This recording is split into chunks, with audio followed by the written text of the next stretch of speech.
Good morning. A warm welcome to all of you to the First Universalist Church of Yarmouth. My name is Larissa Sellers. I'm a worship assistant on our worship council, and I'm glad to be greeting you this morning, whether you are here in the sanctuary or if you are joining us on Zoom. We know you come here for different reasons: to find community, to seek your spiritual and personal truths, to question, to nurture your heart and soul, to explore new ideas, to find comfort, and perhaps to find the answers to some of life's bigger questions. At First Universalist, our mission is to explore our faith, embrace this community, and to engage the world as spiritual seekers. Each and every week, we take these words to heart. For those of you who are here with young children, nursery care is available during our service for babies and toddlers. Our nursery is located out this side door and down the hallway on the left. You will notice that you have a new salmon-colored connection card in the pew in front of you. Gwen is holding it up. This is intended for new people as well as those of you who have been attending First U for months, years, or decades. Anybody here attending for decades? I bet so. Yeah, yes. We have a few decaders. You can sign up for things like dinner church, which is happening on October 10th. Just fill out the card and drop it in the offering plate when it is passed later in our service. I have a few announcements today. First Universalist is a mask-friendly church. If you need a mask, they are available in the vestibule just as you enter the sanctuary. They're sort of right behind Dorothy, right around the corner from Dorothy, okay, back there. Pete has an announcement for all of us. This is Pete. I'm at the tech booth. This is a heads up to the congregation here at church and on Zoom. Since last Sunday, we've had a complete upgrade of our sound and video systems. The equipment is new, and the tech operators are so asking for some patience. And if your computer is acting up, it's probably us rather than computer. So don't throw it out yet. Thanks. Goodbye. Woohoo! Yay! Building on love, folks. Building on love. Okay.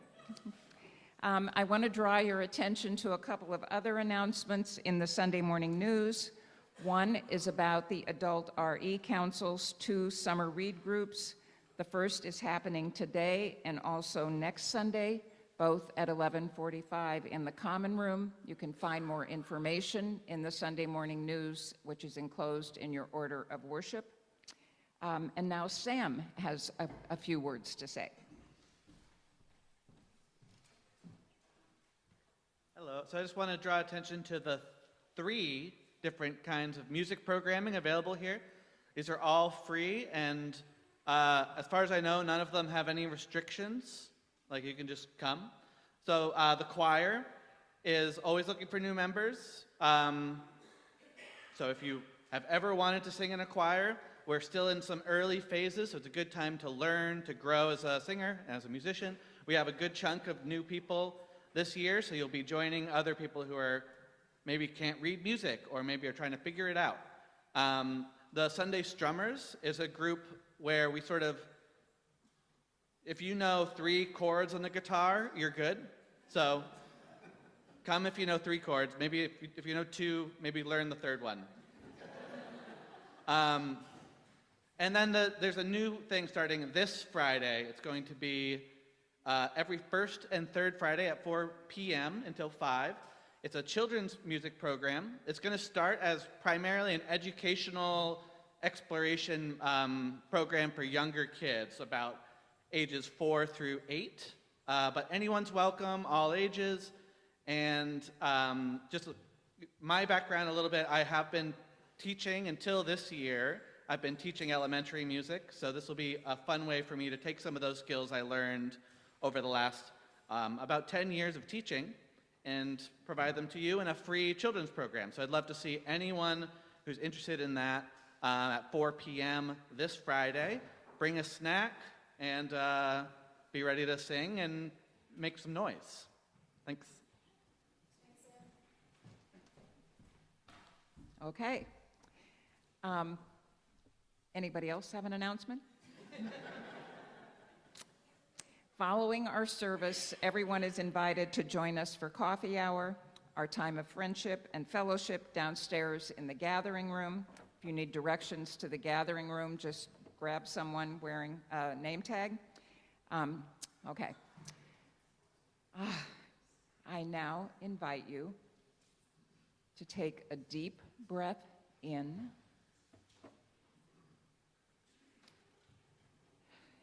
and a breath out as we settle into this time together. Sam Chandler, our music director, will lead us into worship.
Thank you, Sam. Good morning. How are you?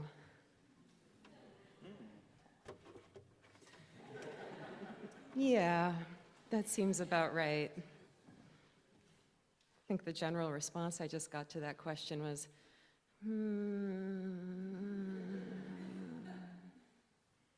Yeah, that's okay. I'm Reverend Hillary.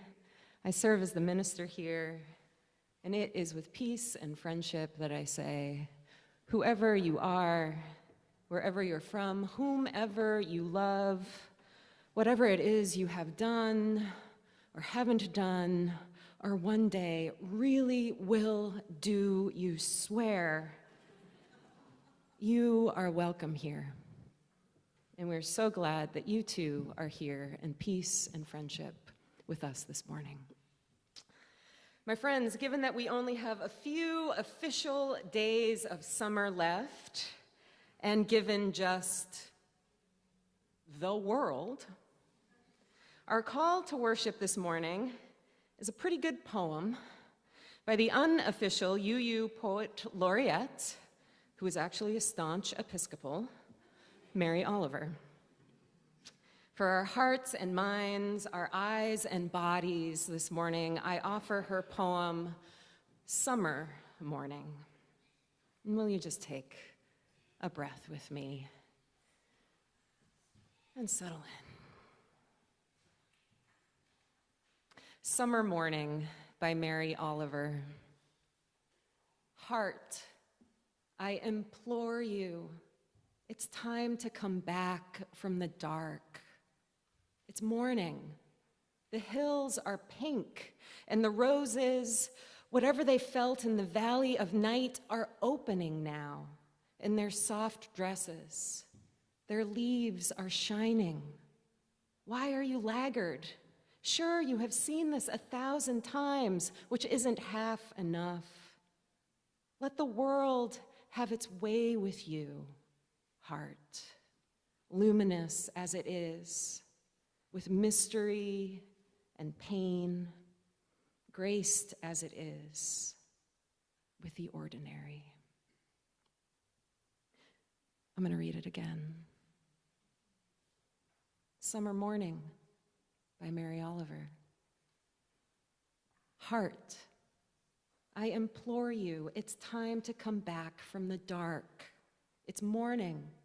The hills are pink, and the roses, whatever they felt in the valley of night, are opening now in their soft dresses. Their leaves are shining. Why are you laggard? Surely you have seen this 1,000 times, which isn't half enough. Let the world have its way with you, heart, luminous as it is, with mystery and pain, graced as it is, with the ordinary. Good morning, my luminous, mysterious, graceful, and on occasion ordinary friends. As we settle into this time and space together, let's turn to our neighbors now, wish them a good morning, and ask them how they are for real.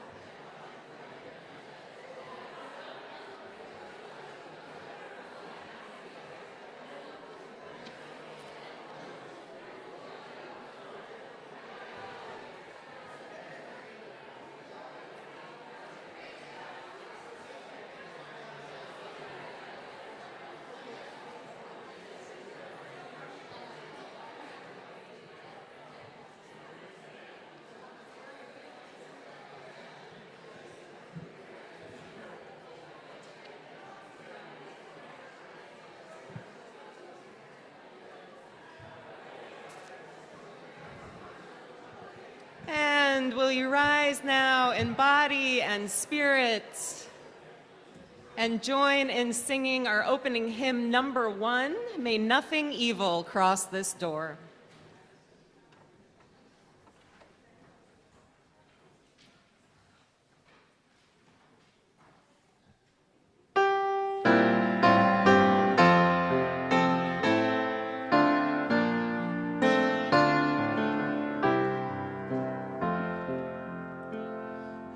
May nothing evil cross this door, and may fortune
Remaining risen, will you join me in our words of unison affirmation? They're written in your order of service. We are united in seeking to increase love with justice and to constitute a free church open to all people, mindful of our past and drawing upon modern knowledge.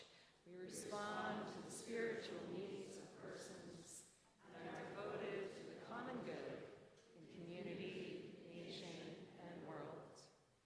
We cherish the integrity of each individual and search for truth with reason as our guide. We respect differences of opinion and strive to be a democratic community. We are concerned with this world and open to the future. You may be seated, my friends. And I invite any children forward who would like to help me light the chalice, the bright symbol of our faith. Good morning. All holding hands as you come on down. That is very sweet. Good morning, good morning, good morning. How is everyone doing? Good. You're so colorful. Nice to see you. Okay, we're not doing that. What are we doing, Hill? We are lighting this. All right. Do you all remember the drill? What's the drill?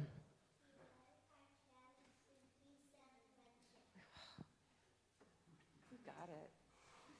You got it. What great little you-yous. We love to see it. Okay, so we're going to light this.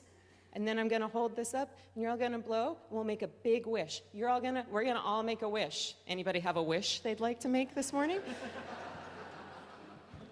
All right, you ready? Yeah.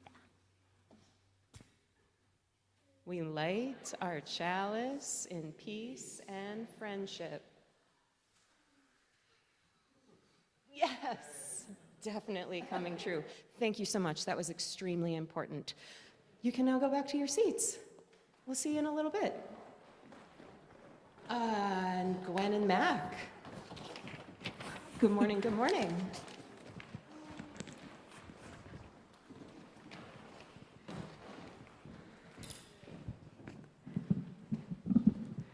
Good morning. This month, as we think about building belonging, one way we can increase our sense of belonging and connection with each other is through mindfulness. Mindfulness. As Jack Kornfield, a meditation teacher, puts it, mindfulness is a practice that enhances our sense of connection to ourselves and to others. There is something powerful and special about being together in a community and focusing on our breath, our bodies, and finding our center. With that in mind, let's try out a couple of mindfulness movements together today. You can rise if you want for these, or you can remain sitting, whatever feels good to your body.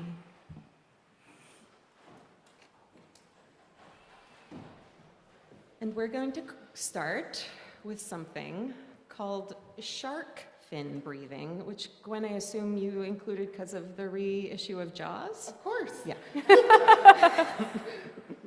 Okay, when you're ready, stand strong with your feet shoulder width apart and your arms loose by your sides.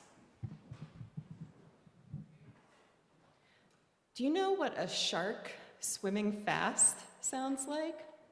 No. Sorry. Sounds like swish. And that's the noise you're going to make with this breath. As you breathe in, extend your hands wide to your sides, then raise up your arms over your head until your palms come together. You can stand tall and look up at your beautiful shark fin, and then lower your hands down in front of your heart as you breathe out and make the sound of a shark swimming. Swish. So it goes like this. Swish. Let's just do it a few times.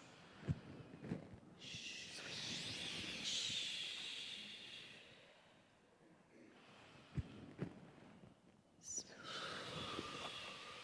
Beautiful. Let's try another one. Okay, sounds good. All right.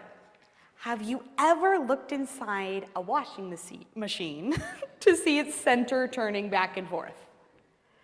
You're going to wash out your spine like a washing machine, gently swinging your arms back and forth, tapping yourself lightly as you twist from one side to the other, like a tap to your hips, tap to your hips. When you're ready, stand tall. We're already there. Feet shoulders width apart, and we're gonna just swish. Give yourself a tap. Breathe with it. Swish. You could tap your shoulders as you did this. See if you can coordinate your breath with your taps. Breathing in one way and out the other. All right, and then begin to slow down until you are still. Take one deep breath as you're still for a moment. Pause and listen to what you hear around you. A motorcycle. It's perfect timing. Now look around you and see the faces of other people here. You could wave, you could smile, you could nod. These are people who are part of your community, people who have their own joys and hopes and fears, just like you do. You belong here, and you are an important part of this community. Now let's all take one last shark fin breath together. Swish. Thanks, everybody. Thank you. And before children are invited to head out to Children's Chapel and Junior Youth Group, let's say our blessing. We are Unitarian Universalists, people of open minds, loving hearts, and helping hands.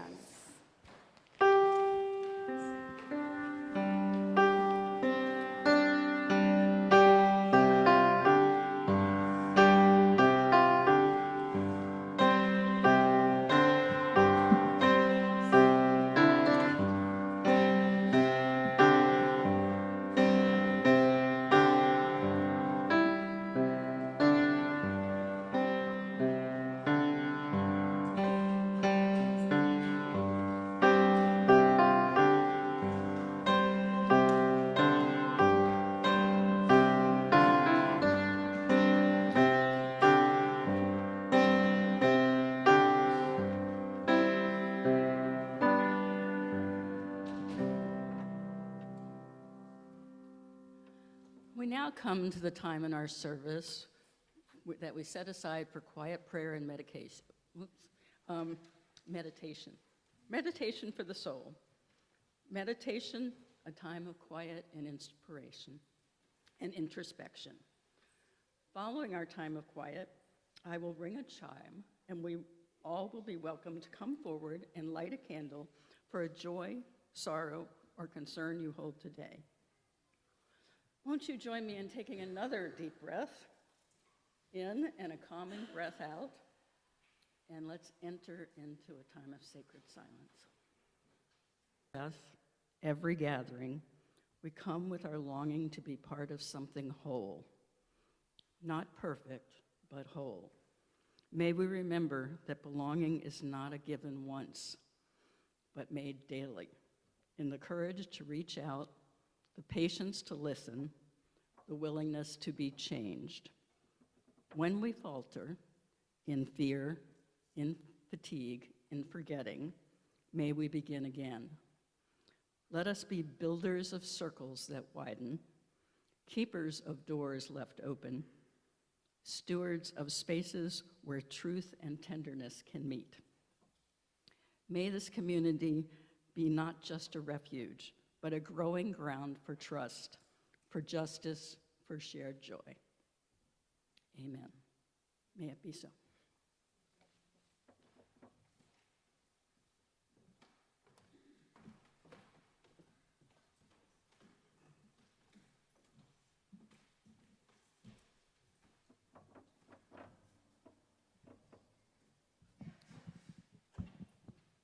It's time now for our offering.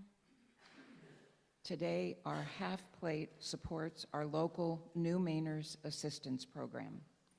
NMAP fills gaps in existing resources to help asylum seekers in our community with their first year of housing while they hone their English skills, begin the process of filing for asylum and work permits, and start the next phase of their lives. While we pass the offering plate to one another here in the sanctuary, those of you on Zoom are invited to make your offering by clicking the donate button in the order of worship or by dropping a check in the mail. Thank you for your generosity.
The love you take is equal to the love you make.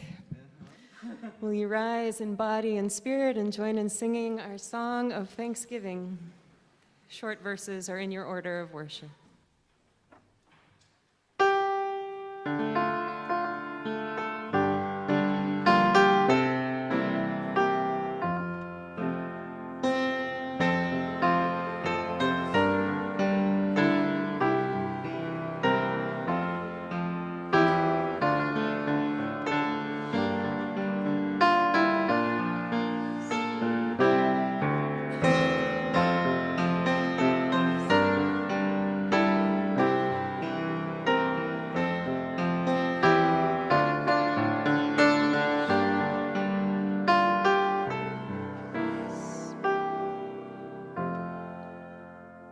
Thank you for your generosity. You may be seated. Our reading is a poem by the much celebrated poet Maureen McLean, titled "Okay, Fern." Okay, Fern, I'm your apprentice. I can now tell you apart from your darker sister ferns, whose intricate ridges overlay your more regular triangulated fans. Okay, Fern, tell me what to do with my life.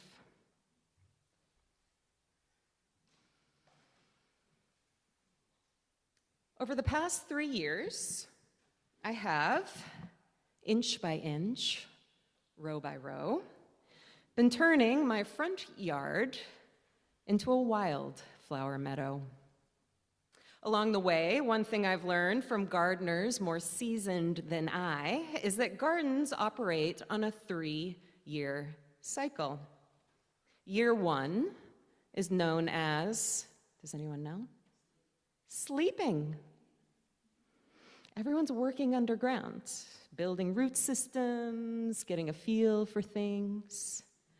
Year 2, creeping. We're stretching out a bit. So we're sprouting, leafing, blooming, a little. Year 3, leap. Leaping, AKA, it is go time, everybody. Let's do this. As I've experienced it, this sleeping, creeping, leaping cycle has gone something like, year 1, is anything happening? I think I did it wrong. I'll plant more stuff. Year 2, oh wait, things are growing a little, maybe? Probably should plant more stuff. And then year 3, this year, oh man, it is a total free-for-all out here. A little while back, I shared with you my experience working as a gardener at a Buddhist retreat center and how it was frowned upon for me to kill anything while I was gardening. So I spent a lot of time relocating Japanese beetles and trying to feel happiness for the happiness of the resident woodchuck. It has been hard for me to shake that mindset. And over time, it's come to extend beyond creatures to plants. Pretty much all the plants. If it wants to grow and it isn't bittersweet, I tend to let it and just see what happens. Which is how I ended up with a really spectacular wildflower meadow this summer, as well as an accidental field of barley, a thicket of blackberries overtaking my driveway, and an ever-encroaching forest of milkweed. Which, upon encountering a friend from the wilderness of Vermont, remarked, "You might want to do something about that milkweed hill. It's really going to take over if you're not careful." "But the pollinators," I responded. "Yeah," she said, looking at my pitiful vegetable seedlings that were completely shaded out. "You can keep some, but let me tell you from experience, good stuff can be invasive too. You know, everything in moderation and all that." Admittedly, I felt some relief upon this go-ahead to pull some of that milkweed. It really was taking over. So later that week, work gloves on, I headed out to do some milkweed remediation. And of course, what happened immediately as I reached for a stalk? I came upon a plump and healthy monarch caterpillar happily munching away. Thus, what should have taken 10 minutes turned into a multiple-hour ordeal as I proceeded to carefully inspect every single stalk, flower, leaf of every single one of the dozens upon dozens of milkweed growing in my yard to ensure that no monarch would be stuffed in a bag and taken to the brush dump. The bags of pulled milkweed went into the garage, and I'd head to the brush dump when I had a bigger pile to drop off. A couple of weeks later, when that day came, I reached for that milkweed refuse and noticed something that stopped me in my tracks. There were flashes of fluorescent yellow in there. I opened the bag. Oh my God. Oh God. Monarch caterpillars. Many of them. Of all sizes. More than I could count. A multi-generational congregation of monarch caterpillars in all ages and stages of life. Oh, what did I do? What do I do? Obviously, I dropped the bag and raced inside to go on the internet. Monarchs need fresh milkweed, do not like humidity, and will die if deprived of fresh air, clean water, or left to eat decomposing plant matter.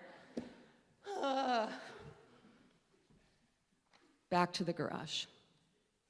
Again, I peered into the bag to make sure it was all real. It was. There they were, tens upon tens of them. All these yellow, white, and black zebra-striped little dudes, undulating their bodies, bobbing their antennae, which actually are called tentacles, seemingly thriving? How did this happen? I checked those leaves so carefully. I'd Google it all later. In the meantime, I had lives to save. I saw that Superman movie this summer. This was not about me right now. There was a greater good I'd been called to, and I must rise to meet it. I would single-handedly save the monarch population of Brunswick, Maine. I carried the bag out, very, very carefully pulled out the mildewy milkweed, and left it and all those caterpillars under a grove of the fresh stuff that I had left standing. I inspected a living stock so fastidiously before pulling it up and nestling it in the pile of the old stuff, and then stood back and watched. The caterpillars that I could see all grew very still. I felt my imposing presence was not helping, so I said a few mantras, went inside, and proceeded to go down a very, very long monarch rabbit hole. What I've come to understand is that there were monarch eggs on that milkweed I pulled. Despite my due diligence, these eggs are easy to miss because they are the size of a pinprick and translucent. Why Mother Nature does not make it a little easier on us human buffoons trying to save the world, I do not know. The number of ethical dilemmas that confronted me and the hours that followed were overwhelming. The survival rate of a hatched monarch caterpillar, or cats, as those in the know call them, is 1%. This is due, yes, to environmental hazards like lawnmowers and pesticides, but it's actually mainly due to predators, birds, wasps, rodents. Anyone ever seen a monarch caterpillar? They're not exactly camouflaged. Mother Nature. So possibly pulling those milkweeds and stashing them away from all those threats to their lives enabled so many of them to live. Should I put them back in the bag? No. Exposure to mold can lead to terminal diseases, namely the much dreaded Black Death, which causes monarchs to liquefy. Yeah. Between every factoid I learned, I went outside to see if anything was happening. Were there signs of Black Death? Flocks of birds descending? No. In fact, caterpillars were getting down to business. Some ascending the milkweed, some mowing down on the fresh leaves I'd placed in the pile. Maybe I'd done a good job? maybe I was gonna have a huge flock of monarch butterflies living in my yard.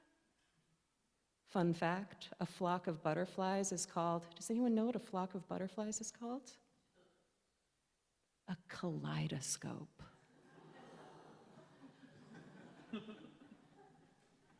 Upon every visit to my newly opened butterfly farm, there was a new question I needed to know.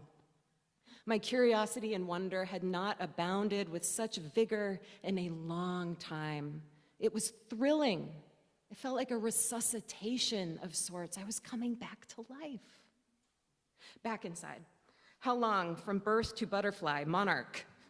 2 to 3 weeks, including that 12 to 24-hour stint in the chrysalis where they melt into goo and transmogrify into a being with fluttery, light, bright orange wings. It went on like this for days. I woke up at the crack of dawn, eager to go check on my new friends. Was out there at night with my headlamp. What the neighbors thought, well, they see what they're working with. Just look at the front yard. My friends, I cared so much about these funny little miraculous creatures. So I tried not to dwell on the fact that each time I went outside to check on them, I could locate fewer and fewer of them. I tried to trust the process, help nature, not micromanage it. Slowly, steadily, though, my optimistic visions of a butterfly farm grew dim. 2 weeks post-discovery, I couldn't find a single cat, nor were there any butterflies fluttering around. I told myself they didn't want to be found. They'd made their chrysalis out of sight, which is true. Monarchs only eat milkweed, but they'll make their cocoons anywhere, generally in hard-to-find spots. They hide themselves, by nightfall, no less, in places far off the beaten path. 3 weeks out, though, and nothing. No monarch in any figured or transfigured form. Okay, Fern, I'm your apprentice. Tell me what to do with my life. There are a few things that beset humans with greater discomfort than a state of uncertainty, which is funny, right? Because everything, everywhere, all at once, is actually uncertain all the time. This is why the Buddhists say that the first noble truth of living is that life is suffering. Almost instinctually, to handle the fact that we don't really ever know what's going to happen, we spend a lot of mental energy developing stories that provide us with answers. Plot lines, good guys, bad guys, and most importantly, dramatic conclusions that explain it all. These stories not only shape our interior landscapes, they shape the culture in which we live. This is how scriptures and myths were written, sects of people telling stories to explain why things are the way they are, who we are, and what we're supposed to do with this. These stories, of course, also shape our subcultures and fandoms, our families and friend groups, and of course, our media and political landscapes. Friends, life is uncertain. It always has been. It always will be. It currently really is. And we don't like it. It's scary. So we develop stories based on our real-life experiences, our felt desires and aversions, our traumas and values, what we read on the internet, that provide us with a sense of certainty. Phew. And therein lies the rub. Monica Guzman the author of this book, I never thought of it that way, how to have fearlessly curious conversations in dangerously divided times, explains that curiosity is the most important trait we can embody right now, because it leads to an openness to new information, it leads to new connections, and ultimately it will lead to positive transformations. Radical curiosity will save us, she writes, and certainty is its arch nemesis. You cannot wonder, she writes, about what you have already firmly concluded. There are many insights I gleaned from my brief spontaneous stint as a monarch caterpillar farmer. But what stayed with me, and maybe it's that book, which was our summer read and will be discussed after the service today in the common room, all are welcome, whether you read it or not. What stayed with me is how important it is that we are mindful of how we handle uncertainty. My God, did I beat myself up about those caterpillars? What a fiasco. I don't think I saved a single one of them. I didn't want to talk about it. I didn't want to think about it. I left that pile of rotting milkweed in the yard for over a month because I couldn't bring myself to go near it. So ashamed of screwing up a miraculous opportunity. My curiosity had succumbed to the black death of certainty. The great lesson here, it is a tender time. A tender, frenzied, uncertain time. Let's take it easy on ourselves and each other. No, we do not know what we're doing right now. And some of us are sleeping, and some of us are creeping, and some of us are leaping, but mostly we are all trying to do the best we can with what we have to work with. We will disappoint ourselves and others regularly. And that's okay. We haven't been here before. We're drawing a new map. We're writing a new story. Let's just be mindful about reaching any conclusions about anything just yet. These days are freaky, my friends. I'm not going to front you and tell you everything's going to be okay. I don't know, just like you, if it is. But I'm not convinced believing that it isn't is the best way to go. Nor am I convinced believing everything's going to be just fine is what's called for right now. All I know is that we must find a way to tolerate the heightened levels of uncertainty in which we live so we can be of good use to somebody, to something. As you know, far be it from me to tell a room full of you-yous what to do. But speaking for myself, I will say I am building tolerance for this world by being careful about the stories I'm telling about it and the stories I'm trusting about it. Because our world is created by the stories we tell about it. We are created by the stories we tell about ourselves. Our relationships are created by the stories we tell about others. As UUs, we believe that life is a journey. Along that journey, we're called to responsibly search for truth and meaning. And while we may be tempted to take a goal-oriented approach towards this journey, the actual truth of the matter is there is no end point to this quest.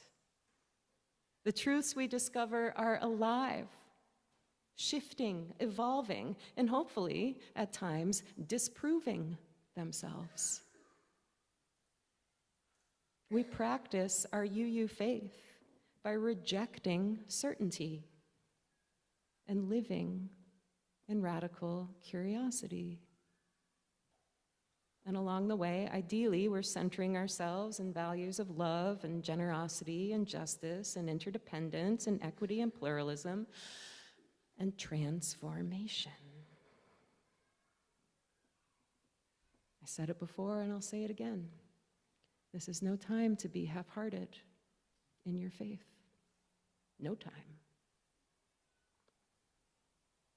About a month after that whole monarch debacle, I was out watering my leaping free-for-all of a front yard when I noticed 3 monarch butterflies casually drifting towards me in the distance.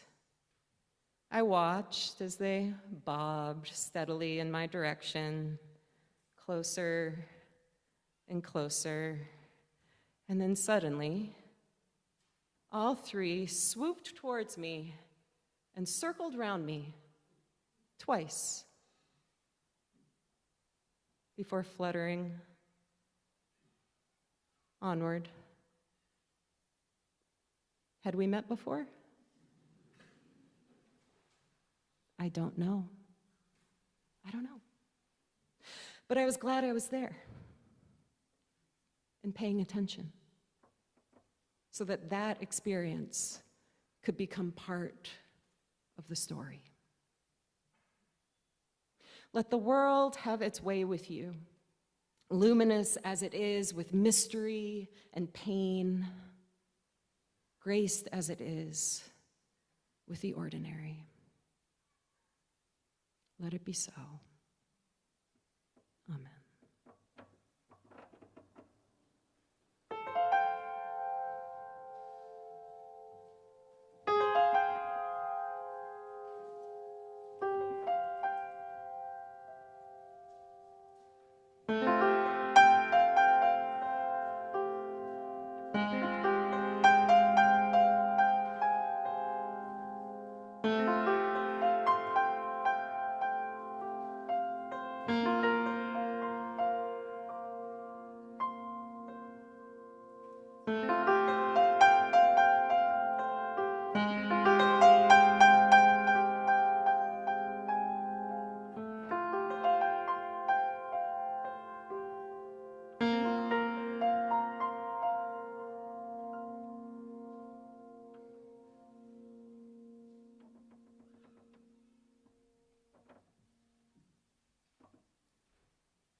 Just realized we didn't put the hymn in the order of worship. A little uncertainty to go out on.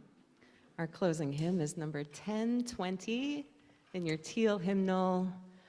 The song is Wo Ya Ya.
risen for our closing benediction.